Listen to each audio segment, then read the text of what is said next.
بہت پرانی بات ہے، شہر بغداد کی دور دراز کی بستی میں ایک بوڑھا غریب چکی بان رہتا تھا، جس نے اس فانی دنیا میں اپنی زندگی کی کئی بہاریں دیکھی تھی اور زمانے کی گرم و سرد ہواؤں کے تھپیڑے بھی برداشت کیے تھے۔ اس عمر میں بوڑھے نے اپنی تمام عمر روزی کمانے میں بسر کی تھی، جس کی وجہ سے اسے کئی مشکلات کا سامنا کرنا پڑا تھا۔ اس کے 3 بیٹے تھے، جو شمشاد کے درخت کی ٹہنیوں کی طرح بلند قامت اور صحت مند تھے۔ ایک دن باپ نے اپنے بیٹوں کو بلایا اور کہا، میرے نور چشم اور پیارو، اس دنیا میں رہنے والے ہر شخص کی زندگی اچھی یا بری گزر جاتی ہے، اور جس طرح تمہیں معلوم ہے کہ موت ایک اونٹ ہے جو ہر دروازے پہ سویا ہوا ہے، اور تمہیں معلوم ہے کہ میری عمر کا سورج بھی لبے بام ہے، آج نہیں تو شاید کل اپنے اعمال کی گٹھری کندھے پر اٹھاؤں گا اور اس فانی دنیا سے کوچ کر کے عالم بقا میں پہنچ جاؤں گا۔ اگر سچ پوچھو تو مجھے اس سفر پر جانے یا دنیا کی رنگینیوں کو چھوڑنے کا کوئی غم نہیں ہے، لیکن میری غمگینی کا سبب یہی چکی ہے۔ معلوم نہیں میرے بعد کیا ہوگا اور چکی پر کیا گزرے گی۔ چکی بان کے بیٹوں نے جب باپ کی باتیں سنی تو تینوں بیٹے بیک زبان بولے، کہنے لگے، ابا جان آپ مطمئن رہیں، ہم ہر ممکن کوشش کریں گے کہ چکی کے پہیے کو گھماتے رہیں تاکہ گھر کے اخراجات کی گاڑی بھی چلتی رہے اور چکی کے نہ ہونے سے لوگوں کو کسی قسم کی تکلیف بھی نہ ہو۔ جبکہ چکی بان نے محبت بھری نگاہوں سے اپنے بیٹوں کو دیکھا اور کہا، اللہ تعالیٰ سے کوئی بات چھپی نہیں ہے، اور تم بھی جانتے ہو کہ بات اور عمل کا درمیانی فاصلہ زمین اور آسمان کے درمیانی فاصلے کے برابر ہوتا ہے۔ کیا میں تم سے امید رکھوں اور مطمئن رہوں کہ تم واقعی میری باتوں پر عمل کرو گے؟ اگر تم تینوں بھائی مل کر اس چکی کے پہیے کو گھماتے رہے تو یقین مانو اسی میں تمہاری بہتری ہے، یا پھر جس بھائی کو مناسب سمجھو یہ چکی اس کے حوالے کر دو، ورنہ یاد رکھو کہ اگر اس چکی نے کام نہ کیا تو تم خود بھی بھوکے مرو گے اور دوسرے لوگ بھی تمہیں بددعائیں دیں گے۔ جب بوڑھے چکی بان نے اپنی بات ختم کی تو تینوں بیٹوں میں سے ہر ایک نے کہا، ابا جان میں زیادہ سمجھدار ہوں، اس لیے چکی کا انتظام اچھی طرح سنبھال لوں گا۔ بوڑھے باپ نے بیٹوں کو خاموش رہنے کا حکم دیا اور کہا، عقل سلیم ہی اسی بات کا فیصلہ کرے گی، میں دلیل کے بغیر کسی بیٹے کی بات کو تسلیم کرنے کے لیے تیار نہیں، اس لیے بہتر ہوگا کہ تمہارا امتحان لیا جائے تاکہ مجھے معلوم ہو سکے کہ تم میں سے کون شخص بہتر ہے اور احسن طریقے سے چکی کے پہیے کو گھما سکتا ہے۔ میری دعا ہے کہ تم تینوں بھائی امتحان میں کامیاب ہو۔ جب امتحان کا نام سنا تو نہایت شوق سے تائید کی اور کہنے لگے، ابا جان ہمیں ہر امتحان کے لیے ہم تیار ہیں۔ بوڑھے باپ نے اپنے ہاتھ زانوں پر رکھے اور اپنی جگہ پر کھڑا ہو گیا اور دوسرے کمرے میں جا کر اخروٹوں کی 3 گٹھریاں اٹھا کر لایا اور بیٹوں کو دیکھ کر کہا، ان گٹھریوں میں اخروٹ ہیں، اس لیے آگے بڑھو اور ایک ایک گٹھری اٹھا لو، پھر میں تمہیں اگلے قدم کے متعلق بتاؤں گا۔ تینوں بیٹے آگے بڑھے اور ایک ایک گٹھری اٹھا لی، کیونکہ یہ گٹھریاں زیادہ وزنی نہ تھیں اور باپ تو تینوں گٹھریوں کو ایک ساتھ اٹھا لایا تھا۔ پھر ان کے باپ نے کہا، شہر جانے کے لیے اپنی سواری کے گدے تیار کر لو اور زادِ راہ کے لیے کچھ خوراک اور دیگر اخراجات کے کچھ رقم بھی لے لو۔ تینوں بیٹوں نے خوشی خوشی اپنے باپ کے حکم کی تعمیل کی اور سفر کی تیاری کرتے ہوئے زادِ راہ ساتھ لیا اور گدھوں پر سوار ہو کر سامنے کھڑے ہو گئے۔ باپ بھی لاٹھی کے سہارے چلتا ہوا آیا اور بیٹوں کے پاس کھڑا ہو گیا اور کہنے لگا، میرے بیٹو، تمہارا امتحان اب شروع ہوتا ہے، تم اب شہر کی طرف جاؤ، مجھے اللہ تعالیٰ کی ذات پر پورا بھروسہ ہے کہ تم خیریت سے جاؤ گے اور عافیت سے واپس آؤ گے۔ شہر میں میرے 3 پرانے دوست ہیں، اس لیے تم میں سے ہر ایک میرے ایک دوست کے پاس پہنچ جانا، انہیں میرا سلام کہنا اور ان سے پوچھنا کہ دنیا میں حلال رزق کیسے حاصل کیا جاتا ہے، لیکن یاد رکھو اس سفر میں 3 دن سے زیادہ خرچ نہ ہو۔ ویسے اس بات کا قوی امکان ہے کہ اگر تم نے دیر کر دی تو باپ کی جگہ خالی پاؤ گے۔ بڑے بیٹے نے کہا، ابا جان پھر ہمارے امتحان کا نتیجہ کیا ہوگا؟ آپ نے بڑے بیٹے کے کندھے پر ہاتھ رکھا اور کہا، ہماری پوری زندگی ایک امتحان ہے۔ یہ درست ہے کہ تمہارا یہ سفر دوسرے سفر کی طرح چھوٹا سا امتحان ہے، لیکن ان چند دنوں میں معلوم ہو جائے گا کہ اللہ تعالیٰ نے کس شخص کو کس مقصد کے لیے پیدا کیا ہے۔ اب جلدی کرو اور اپنے بھائیوں کے ہمراہ نکل جاؤ، تمہارا کام زیادہ اور وقت کم ہے۔ بیٹوں نے جب باپ کی باتیں سنی تو اپنے آپ گدھے پر سوار ہو گئے اپنے اپنے گدھے پر اور اپنا دل سفر کے سپرد کر دیا۔ اب وہ بغداد شہر کی طرف جا رہے تھے، لیکن ان کے دل و دماغ میں طرح طرح کے خیالات کی آمد و رفت تھی، یعنی ہر بھائی سوچ رہا تھا کہ وہی امتحان میں پورا اترے گا اور جب اپنے باپ کے پاس پہنچے گا تو چکی کا مالک بن جائے گا۔ وہ انہی خیالات میں کھوئے ہوئے تھے اور چل رہے تھے کہ اچانک مڑ کر دیکھا تو معلوم ہوا اپنے گاؤں سے کافی دور آ گئے ہیں اور چکی بھی ان کی نظر سے اوجھل ہو چکی ہے۔ اب جو چیز ان کے سامنے تھی وہ شہر کا لمبا سفر ہے جس کے لیے انہیں بس چلتے رہنا ہے۔ کافی دیر بعد سفر کرنے کے وہ چلتے چلتے تھک گئے۔ اچانک انہیں دور سے ایک سایہ دار اور آرام کی جگہ دکھائی دی تھی، اس لیے منجلے بھائی نے دوسرے بھائیوں کی طرف دیکھتے ہوئے کہا، اب آرام کا وقت ہے اور میرا خیال ہے کہ کچھ کھا پی لیں۔ اگر ہم اسی طرح چلتے رہے تو ہمارے بدن کی باقی ماندہ طاقت بھی جاتی رہے گی۔ دوسرے بھائیوں نے بھی اس کی تجویز سے مان لی اور اپنے گدھوں سے کھانے کا سامان اتارنے لگے۔ اتنے میں اچانک بڑا بھائی چلایا اور فریاد کرتے ہوئے کہنے لگا، ہائے افسوس، تم نے دیکھا کہ کیا ہوا؟ اس کے دونوں بھائی بھی آگے بڑھے اور پوچھنے لگے، کیا ماجرا ہے؟ کون سی آفت ٹوٹ پڑی ہے؟ بڑے بھائی نے اپنے مشکیزے کی طرف اشارہ کیا اور کہا، راستے میں اس کا منہ کھل گیا ہے اور قطرہ قطرہ کر کے تمام پانی بہہ گیا ہے۔ اب میں پریشان ہوں کہ میں کیا کروں۔ چھوٹے بھائی نے کہا، تم نے بڑی لاپرواہی سے کام لیا ہے، اب تو ہمیں اپنی پیاس بجھانے کے لیے بڑی مشکل کا سامنا کرنا پڑے گا۔ بڑا بھائی کہنے لگا، بڑا عجیب سفر ہے، لیکن سفر میں ایسے حادثات تو ہوتے ہی رہتے ہیں، اس لیے آؤ بیٹھ کر سوچتے ہیں۔ چھوٹے بھائی نے مشکیزہ اٹھایا اور کہا، پہلا اور ضروری کام یہ ہے کہ پانی کی تلاش کریں۔ بڑے بھائی نے کہا، آگ جلانے کے لیے لکڑیاں جمع کرنی چاہیے، لیکن پانی کی تلاش میں کون جائے گا؟ لکڑیاں جمع کرے گا اور کون کھانا پکائے گا؟ تینوں بھائی خاموش تھے اور ایک دوسرے کو دیکھ رہے تھے۔ بڑے بھائی نے انہیں دیکھا اور کہا، مشکل اور اہم کام لکڑیاں جمع کرنا ہے، یہ کام میں خود ہی انجام دوں گا۔ اگر لکڑیاں نہ ہوئیں تو ہم کھانا نہ پکا سکیں گے۔ یہ کہہ کر بڑا بھائی اپنی جگہ سے اٹھ کر لکڑیاں لانے کے لیے چل پڑا، لیکن منجلے بھائی نے مذاق اڑاتے ہوئے کہا، تم تو ایسے کہہ رہے ہو جیسے پہاڑ کھودنا ہوگا اور اس میں سے لکڑی نکالی جائے۔ میرے خیال سے مشکل کام کھانا پکانا ہے۔ اگر لکڑی اور پانی موجود ہوں اور پکانے والا کوئی نہ ہو تو ہم بھوکے مر جائیں گے۔ منجلے بھائی نے اتنا ہی کہا تھا کہ اپنی جگہ سے اٹھا اور پکانے کے لیے چولہا بنانے میں مشغول ہو گیا۔ اب چھوٹا بھائی رہ گیا، اس کے سامنے خالی مشکیزہ پڑا تھا، لیکن اس نے سمجھ نہیں آ رہا تھا کہ پانی کہاں سے لائے۔ بہرحال اس نے ہمت نہیں ہاری اور مشکیزہ اٹھا کر پانی کی تلاش میں چل پڑا۔ اپنے دل میں کہنے لگا، میرے بھائیوں نے اپنا اپنا کام سنبھال لیا ہے، اس لیے بہتر ہوگا میں بھی پانی لانے میں کامیاب ہو جاؤں۔ کھانا پکانے اور پیاس بجھانے کے لیے ہمیں پانی کی اشد ضرورت ہے۔ چھوٹے بھائی نے اپنی رفتار بڑھا دی اور پہاڑ کی طرف چل پڑا۔ چھوٹا بھائی جانتا تھا کہ اکثر پہاڑوں میں چشمے ہوتے ہیں اور شاید وہ بھی کسی چشمے پر پہنچ جائے۔ وہ چلتا رہا لیکن جتنا بھی آگے گیا اسے پانی کا وجود کہیں نظر نہ آیا۔ پریشان تھا کہ کہیں ایسا نہ ہو اسے پانی ہی نہ ملے، اس کے بھائی پیاس سے جان دے دیں اور اسی طرح ہمارا سفر یہیں تمام ہو جائے، اور پھر نہ تو ہم شہر جا سکیں گے، نہ ہی اپنے باپ کے پہلو میں بیٹھنا نصیب ہوگا۔ پھر وہ کچھ دیر کے لیے ایک چٹان کے سائے میں بیٹھ گیا۔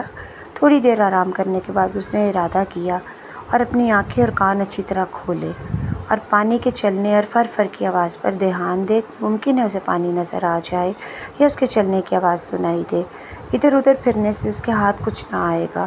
چھوٹے بھائی کے ذہن میں یہ نئی تجویز آئی۔ وہ اپنی جگہ سے اٹھا اور دوبارہ پانی کی تلاش میں پہاڑی سلسلوں میں پھرنے لگا۔ وہ اسی طرح چل رہا تھا کہ اسے دور سے پانی کے قطرے کے ٹپکنے کی آواز آئی۔ اس نے اپنے کان کھڑے کیے اور اس کی آواز کے تعاقب میں چل پڑا۔ ابھی وہ زیادہ دور نہیں گیا تھا کہ پانی کے چشمے پر پہنچ گیا۔